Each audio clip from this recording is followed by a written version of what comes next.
The Scotch Whisky Association will tell you there are 5 official whisky regions of Scotland, but I would argue that the Highlands should be a region all of their own, and I am not alone.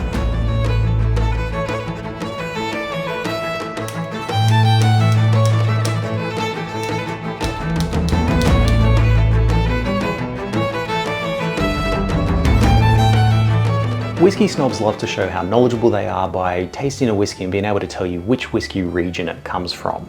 Now, in this video series, I've taken you through the 5 official whisky regions of Scotland, the history and the kinds of flavours those whisky regions are known for, and also provided an example whisky that really showcases those flavours to help you detect those in other whiskies when you're going to a tasting. While the Scotch Whisky Association, or SWA, have specified the boundaries of the 5 official whisky regions, being Speyside, Campbelltown, Islay, Highlands and Lowlands, the islands are still a matter of debate. Many would argue, and I'm one of them, that the islands deserve a spot on the whisky map of their own. I previously spoke about the Highland whisky region and how it was so large that it has been broken down into 4 unofficial sub-regions, as well as Speyside, which is a region within a region. I also covered Islay, which is another whisky region that is also an island of its own. It's known as the Whisky Island, but the coastline of Scotland has over 700 islands, about 100 of which are inhabited, but they just fall into the Highland region. Now, if the Highland region is so large that it already needs to be broken down into sub-regions as microclimates, it's really unrealistic to expect that these island locations surrounded by the ocean in different climates are going to have a very similar flavour profile to the rest of the Highlands. The fact of the matter is they just don't. And that is why many whisky lovers today consider the islands to almost be their own unofficial whisky region. In fact, there are several maps that show the whisky regions of Scotland that don't break the Highlands down into those 4 sub-regions, but they do class the islands as their own region. It's just not an official region. And there's really good justification for this as well. Throughout the islands off the coast of Scotland, excluding Islay, there are actually 13 active distilleries. Now that's more than the 3 active distilleries in Campbelltown, it's more than the 10 distilleries on Islay, and it's on par with the amount of distilleries in the Lowlands. It's even more than the amount of distilleries in some of the sub-regions of the Highlands. So if the number of active distilleries is what's counted, there's perfect validity to make the islands a whisky region of their own. But the main reason they aren't classed as their own region is probably just down to tradition. They have always been clumped in with the Highlands, and many don't see the need to actually officially change that, but there's still room to do that. I mean, the Speyside region only became an official region in 2009, so with enough push, it's possible that we could actually make the islands off the coast of Scotland their own whisky region. But how distinctive are island whiskies compared to the mainland? Now, because each island is different, they're differently sized, differently positioned, exposed to different sea currents and winds, the flavours produced by island whiskies can be extremely varied. They vary just as much from each other as they do from mainland whiskies. What is somewhat consistent with island whiskies though is that point of difference, the uniqueness that they are all so different to each other based on their location to a point of difference. Take Orkney for instance. Windswept and treeless, the peat here is woodless, predominantly made up of heather, which is a type of shrub, and it gives Orkney whiskies a distinctive aromatic profile with herbal, earthy and even slightly smoky elements. On the other hand, Jura whiskies bring a different flavour profile to the table. Known for their sweetness and nuttiness, Jura whiskies are often aged in sherry casks, imparting rich, fruity and spicy notes that contrast with the salty maritime influence. But if you want characteristics to help you pick an island whisky out of something from the mainland, be on the lookout for those briny, salty notes. And that's because island whiskies are usually aged in barrels quite close to the sea where there's strong coastal breezes. It is also reasonably common for island distilleries to use peat. So be aware of smoky flavours that notably differ from those medicinal notes that you get from the Islay region and those ashy peat flavours that you tend to get from mainland Highland whiskies. But island whiskies are usually shaped by the unique location. So often the biggest indicator that it's an island whisky is that it just doesn't fit with any of the other categories. At the time of filming this video, there are actually 13 active whisky distilleries on the islands, excluding the Islay region. So I've got the time to go through each of them. Starting at the far north, you've got Lerwick Distillery on the Shetland Islands. Only released their first blended whiskies late last year in 2024. It's blended from mainland source casks, so it's marketed as whiskey from the edge of the world. They will eventually release a locally made and aged Shetland Island whiskey. Moving down to the Orkney Island, you've got Highland Park. Though an island distillery, very much lean into that Highland region name. They're actually one of the few islands outside of Islay that uses seaweed-based peat, though they only use about 20% peated barley. So you'll find flavour notes of subtle yet medicinal smoke, honeyed sweetness with heather and dried fruits, along with briny, salty note.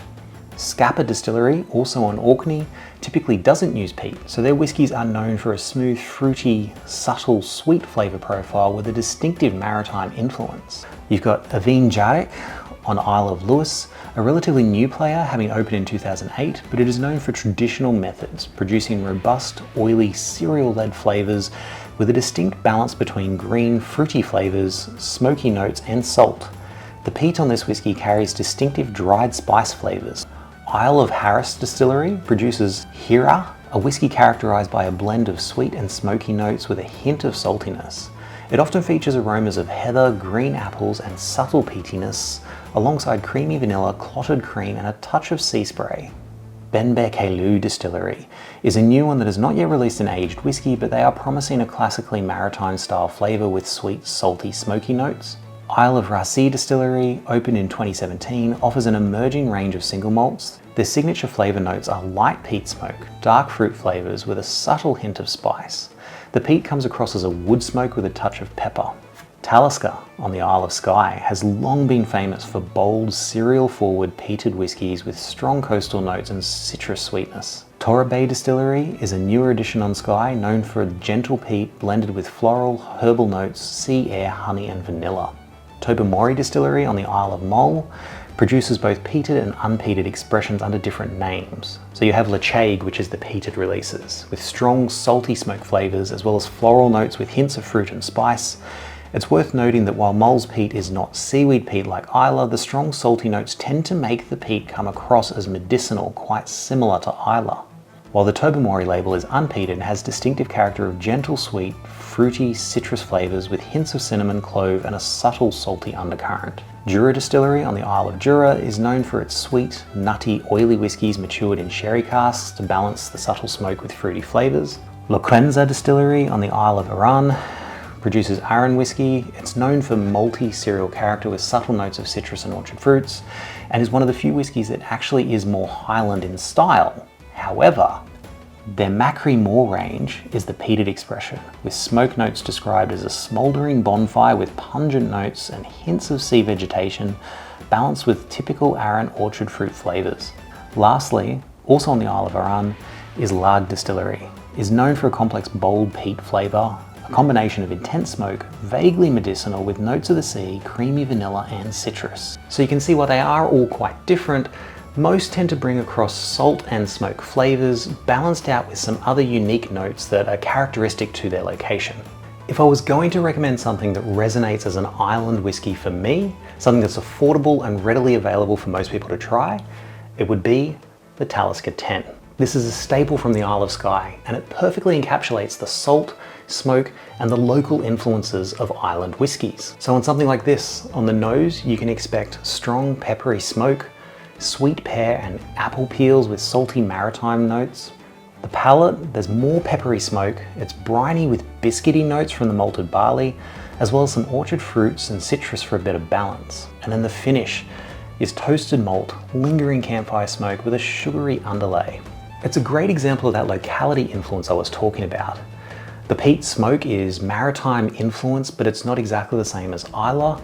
The flavours from the malted barley actually make its way through into the palate, and you've just got that coastal saltiness right there. This is a distillery I visited, and I can tell you from personal experience that the wall of their barrel aging room is so close to the sea that if you were on the road next to it and it was high tide and a car came towards you, you would be taking a plunge in a single leap. Those whiskey barrels are a couple of steps away from the sea, and that comes through on the palate. So that's the islands. They're not an official whiskey region, but what do you think? Should they be? And if not, do they fit with the Highlands, or should they be clumped in with some other whiskey region? But more importantly, do you have a favourite island whiskey? Let me know in the comments below. And while you're there, don't forget to subscribe and hit the bell icon so you can see more videos like this. So this brings a close to the Whisky Region series that I've done, and it's covered the 5 official whisky regions: Highlands, Lowlands, Speyside, Campbelltown, Islay, and as we've just discussed, what should be the 6th official whisky region of Scotland. But regardless of where it's from or how it's categorised, enjoy what's in your glass and slán.